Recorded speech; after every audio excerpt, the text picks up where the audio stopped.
Sir अस्सलाम वालेकुम। वालेकुम सलाम। सर बच्चों लिए कोई चॉकलेट बिस्किट वगैरह सर? नहीं यार नहीं चाहिए ये। सर रेट बड़ा मुनासिब ते इंपोर्टेड चीज़ां ने मेरे को सारियां सर। ਉਹ ਯਾਰ ਨਹੀਂ ਚਾਹੀਦਾ ਤੈਨੂੰ ਕੋਈ ਜ਼ਰੂਰਤ ਨਹੀਂ ਹੈਗੀ ਭਾਈ। सर रेट भी मैं मुनासिब ला दूंगा सर ਤੁਹਾਨੂੰ। ਉਹ ਮੈਂ ਤੇਰੇ ਕੋਲੋਂ ਕਿਉਂ ਲਵਾਂ ਭਾਈ, ਮੈਂ ਉਥੋਂ ਮਾਰਟ ਤੋਂ ਲੈ ਲਵਾਂਗਾ ਜਾ ਕੇ। छोटे भाई बच्चों लिए कोई चॉकलेट बिस्किट ले लो। यार मैंने जरूरत नहीं है। ले लो, बच्चों ਨੂੰ अच्छा लगेगा, घर ਉਹਨਾਂ ਲਈ ਲੈ ਕੇ ਜਾਓਗੇ ਤੇ ਸਸਤੇ ਦੇ ਰਿਹਾ ਮੈਂ। ਇੰਪੋਰਟਡ ਮਾਲ ਹੁੰਦਾ ਮੇਰੇ ਕੋਲ। अच्छा इम्पोर्टेड कॉपी है यार। ਵੇ ਇੱਥੇ ਸ਼ਾਮ ਨੂੰ ਵੇਚਣ ਦੇ ਆ। ਉਹ ਬਸ ਜੀ ਬੱਚਿਆਂ ਦੀ ਰੋਟੀ ਕਮਾ ਰਹੇ ਆ, ਬਿਸਕਿਟ ਤੇ ਚਾਕਲੇਟ ਵਗੈਰਾ ਵੇਚ ਰਹੇ ਪੁੱਛਿਆ ਕਿਸੇ ਕੋਲੋਂ, ਇਜਾਜ਼ਤ ਲਈ ਕਿਸੇ ਕੋਲੋਂ? ਚੱਲ ਬਾਹਰ ਚੱਲ ਚੱਲ ਚੱਲ, ਨਜ਼ਰ ਨਹੀਂ ਇੱਥੇ ਤੂੰ। ਆ। ਬੱਚਿਆਂ ਦੀ ਰੋਟੀ ਕਮਾਉਣ ਡਿਆ ਮੈਂ ਤੇ। ਉਹ ਚੱਲ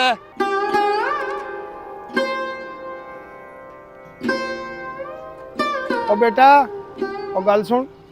ਉਹ ਪੁੱਤਰ ਤੂੰ ਸ਼ਕਲ ਤੋਂ ਤੇ ਕੱਪੜਿਆਂ ਤੋਂ ਤਾਂ ਚੰਗਾ ਭਲਾ ਪੜਿਆ ਲਿਖਿਆ ਬੰਦਾ ਲੱਗ ਰਿਹਾ। ਹਾਂਜੀ ਮੈਂ ਪੜਿਆ ਲਿਖਿਆ ਜੀ। ਅੱਛਾ ਕੀ ਤਾਲੀਮ ਆ ਤੇਰੀ?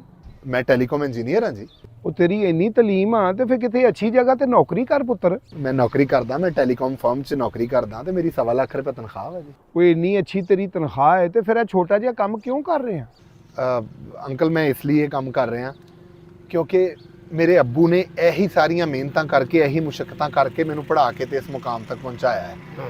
ਮੈਂ ਸੜਕਾਂ ਤੇ ਫਿਰ ਕੇ ਨਾ ਤੇ ਅੰਦਾਜ਼ਾ ਲਾਣਾ ਚਾਹੁੰਦਾ ਸੀ ਕਿ ਮੇਰੇ ਵਾਲਿਦ ਨੇ ਕਿਹੜੀਆਂ-ਕਿਹੜੀਆਂ ਤਕਲੀਫਾਂ ਬਰਦਾਸ਼ਤ ਕੀਤੀਆਂ, ਕਿਹੜੇ-ਕਿਹੜੇ ਧੱਕੇ ਖਾਦੇ ਨੇ ਤੇ ਫਿਰ ਮੈਨੂੰ ਇਸ ਕਾਬਿਲ ਬਣਾਇਆ ਕਿ ਅੱਜ ਮੈਂ ਪੜ੍ਹ ਲਿਖ ਕੇ ਤੇ ਇੱਕ ਮੁਕਾਮ ਤੇ ਪਹੁੰਚਿਆ।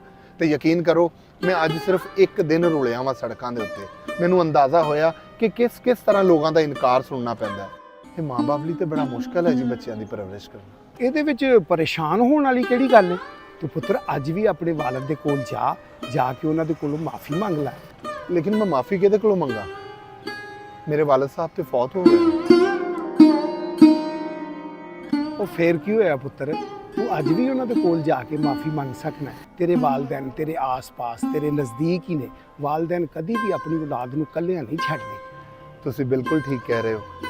ਮੈਂ ਉਹਨਾਂ ਕੋਲ ਜਾ ਕੇ ਮਾਫੀ ਵੀ ਮੰਗਦਾ ਤੇ ਨਾਲੇ ਇਹ ਵੀ ਚਾਹਨਾ ਕਿ ਸਾਰੀ ਔਲਾਦ ਜਿਹੜੀ ਹੈ ਨਾ ਆਪਣੇ ਮਾਂ-ਬਾਪ ਦੀ ਕਦਰ ਉਹਨਾਂ ਦੀ ਜ਼ਿੰਦਗੀ 'ਚ ਹੀ ਕਰੇ, ਕਿਉਂਕਿ ਬਾਅਦ 'ਚ ਕਬਰਾਂ ਤੇ ਤਾਂ ਸਾਰੇ ਹੀ ਜਾਂਦੇ ਨੇ। ਲੇਕਿਨ ਫਾਇਦਾ ਤੇ ਤਾਂ ਹੈ ਨਾ ਉਹਨਾਂ ਦੀ ਜ਼ਿੰਦਗੀ 'ਚ ਉਹਨਾਂ ਨੂੰ ਕਹੋ, ਅੱਬੂ ਜੀ ਮੈਨੂੰ ਮੁਕੰਮਲ ਅਹਿਸਾਸ ਹੈ ਕਿ ਤੁਸੀਂ ਕਿਸ ਤਰ੍ਹਾਂ ਆਪਣੇ ਖੂਨ ਪਸੀਨੇ ਦੀ ਕਮਾਈ ਨਾਲ ਸਾਡੀ ਤਾਲੀਮ ਦੇ ਖਰਚੇ ਚੁੱਕ ਰਹੇ ਹੋ, ਸਾਡੀਆਂ ਆਯਾਸ਼ੀਆਂ ਦੇ ਖਰਚੇ ਚੁੱਕ ਰਹੇ ਹੋ। ਕਾਸ਼ ਕਿ ਅਸੀਂ ਆਪਣੀਆਂ ਜ਼ਿੰਦਗੀਆਂ 'ਚ ਸਭ ਕੁਝ ਕਹਿਣਾ ਸ਼ੁਰੂ ਕਰ ਦਈਏ ਤੇ ਸਾਨੂੰ ਫਿਰ ਕਬਰਾਂ ਤੇ ਜਾ ਕੇ ਆਂਸੂ ਨਾ ਬਹਾਣੇ ਪੈਣ।